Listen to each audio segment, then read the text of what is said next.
before counting started, the BJP has already opened its account in Nagaland, primarily because one seat has gone uncontested. The Congress candidate pulled out and the BJP candidate was the only one. So the BJP already won up even before counting has started, viewers. But trust India today to get you the latest. We have our correspondents spread out across the 3 states getting us the latest. But Kaushik, I'll bring you in. You've been keenly watching all 3 states. With what are exit polls projected, do you see anything go out of line with that, or do you think that things are going to hold true? Where Tripura is concerned in particular, it's a clear win for the BJP. Do you see those numbers stand? I think more or less the numbers will stay like that. My only thing is that probably in Tripura, the numbers that we have given to BJP, that might be slightly lesser. In my opinion, I may be proved wrong in next few hours. But the government will be formed by, the BJP will be part of the government in all 3 states. That I can say for sure. In all 3 states. So you're saying irrespective of what happens in Meghalaya, where remember of course, elections are often fought after what happens on counting day. You're saying whoever has the number, the BJP will be part of the government.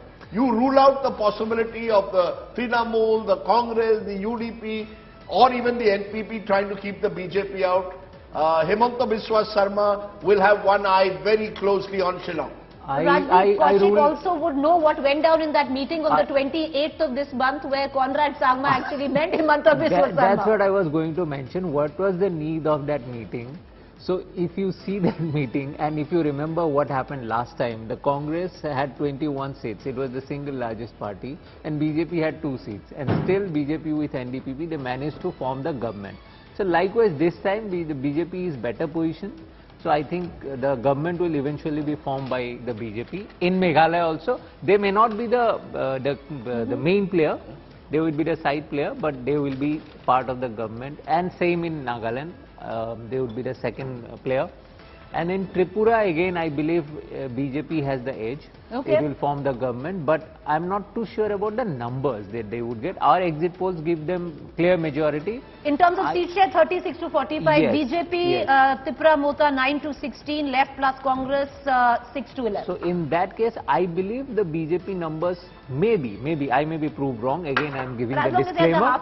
But it may remain between 22 to 28. All right, okay, Kaushik, stay with us. Surya Agni is with us this morning.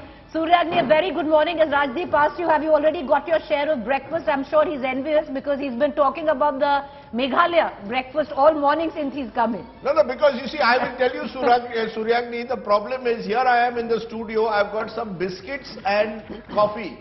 And when I was in Meghalaya, I was given fresh fruit, strawberries, pork curry, sticky rice, some appam like bread. A heavy breakfast. It was a very nice breakfast. Well, huh? So let's shift the studio to Northeast. I'm very happy. Look, I am very happy to go anywhere far away from Delhi. I would appreciate that in this day and age that we live in, we should be actually doing our shows from different parts of India. Maybe 5 years from now we'll do the show from Shillong. But you're a lucky man, Surya Agni. The weather must be better than Delhi. And I'm sure that you've had your little bit of pork curry or beef curry in the morning with sticky rice. Well, you know, this weather, and you know, you'll understand, this is the perfect weather to play test cricket. And which according to me still is the best form of cricket, and this seems to be the perfect weather.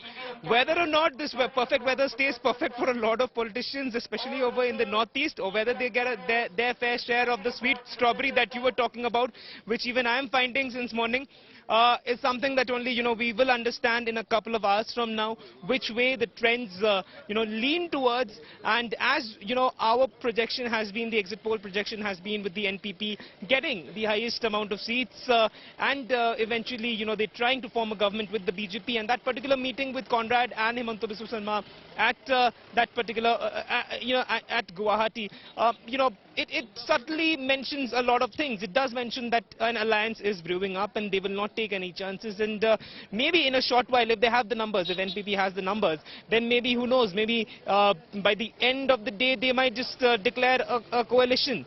But it comes down to the numbers, as we all have been mentioning. The one X factor is the UDP though. Suryagni, the one X factor is the UDP. Just to, explain to our audiences, the UDP was the original regional party of Meghalaya.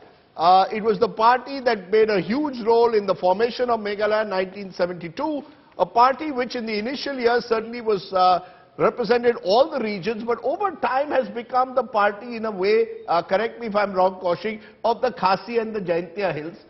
36 seats come from the Khasi and Jaintia Hills, 24 from the Garo Hills. Now, for the last 13 years, we've had Garo Chief Ministers, Mukul Sangma and then Conrad Sangma. And there was a sense one got when one was in Shillong that the Khasis believe their time has come. Now, if the UDP gets 10 to 15 seats, are they players? If they get 15 seats, what is to stop a Metpa Lingdo from saying, look, we want to be kings, not kingmakers. Conrad Sangma has had his 5 years, give us also 5 years. What stops them from saying it? Even if they get 8 to 9 seats, they may demand the same thing because they have been saying that we need a Khasi CM. But again, as I said, at that moment the role will be played by Assam CM Himanta Biswa Sharma. But how he manages. The BJP here maybe swap one regional outfit for the other? They had the NPP last time. Can they go with the UDP, provided the UDP does well?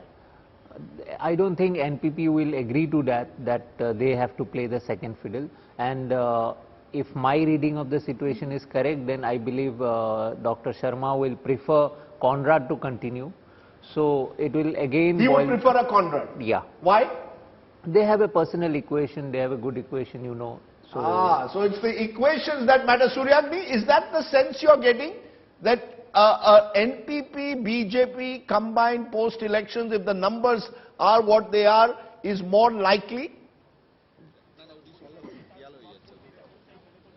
Well, in the run-up to the elections, the local BJP had slammed NPP. So, if that alliance happens, how would the local BJP react? The number of seats that they gain will be a second, factor. But when they have slammed the NPP over alleged corruption, forming a government with them, the local faces, the local BJP leaders, the leaders who are contesting the elections over here in Shillong,